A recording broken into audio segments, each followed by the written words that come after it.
এখানে কিন্তু একদম বেশি ফটল ফটল করা যাবে না, মনে রেখো এটা তোমার শ্বশুর বাড়ি, বাপের বাড়ি নয়। সেটা আপনিও মনে রাখবেন মা, কারণ এটা আপনার শ্বশুর বাড়ি, বাপের বাড়ি নয়। আপনি এটা মাঝে মাঝে ভুলে যান, তাই না? এই বৌমা, আমার জন্য একটু চা করে দাও তো।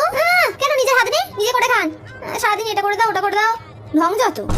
এ বাবা, এটা কি রান্না করেছো? হ্যাঁ, এর থেকে আমার মা ভালো রান্না করে।